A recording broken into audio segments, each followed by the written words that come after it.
There's been a number of political killings in Limpopo's Mogalakwena municipality in the Waterberg region. Those killed are said to include a whistleblower and vocal anti-corruption activist, Piet Pale, murdered back in 2014. Now, despite the police offering a 100,000 rand reward, his killers are yet to be arrested 8 years on.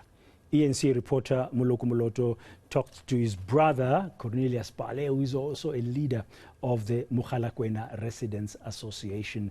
Muloko, good afternoon. Just not a good situation to be talking about these alleged political killings, but now and again they seem to rear their ugly head, and in places like Limpopo and elsewhere in the country like KwaZulu-Natal. What's been happening in Limpopo?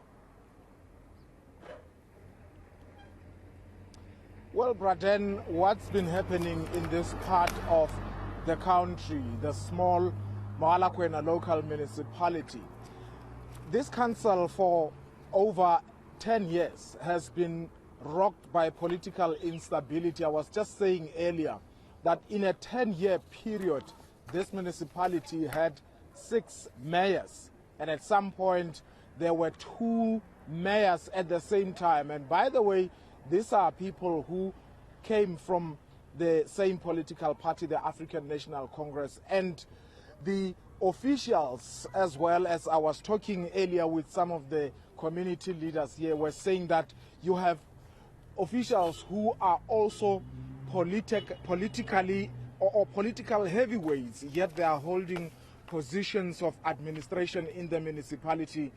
And to some extent, not surprising, therefore, considering the fact that on Wednesday, Braden, there are 4 men who will be appearing in court on charges of a conspiracy to commit murder, 2 counts of murder, as well as a charge for the triggerman, an additional charge of possession of a firearm and unlawful possession of a firearm and ammunition. These are 4 men who are accused of killing 2 anti-corruption activists. One of them was Mr. Valdein Kekana. At the time of his killing, he was a councillor in that municipality, holding very critical position of chairperson for the MPEC.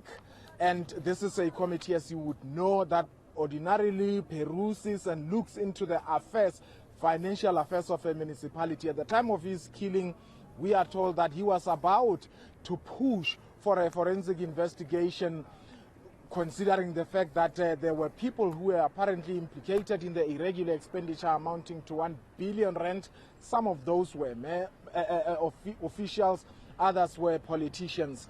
He was killed in the car on the same day in July 2019, together with another ANC activist, Mr. Ralph Nyakane.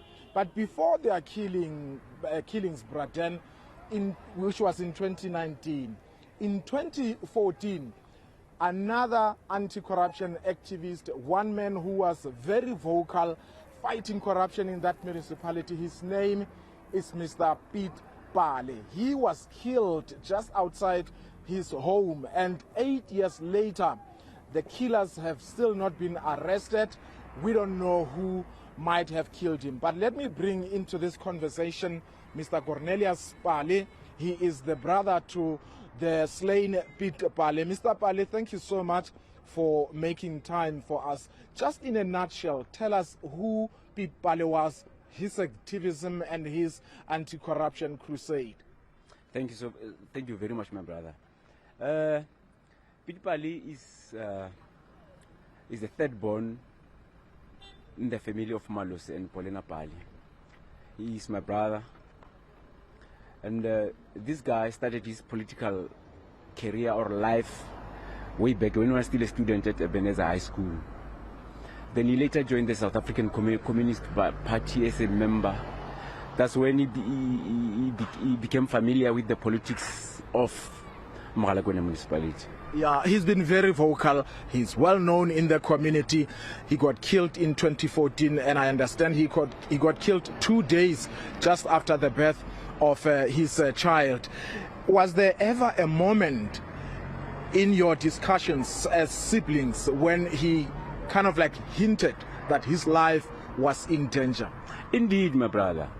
each and every member in our family knew that Piet is going to be killed one day, because that's what he was preaching to each and every person in and around Makulere, that these people are planning his assassination. And why did he continue quickly? To be honest with you, my brother, his hatred for corruption. All right. Lastly, the police, have they been able to tell you why there is no arrest?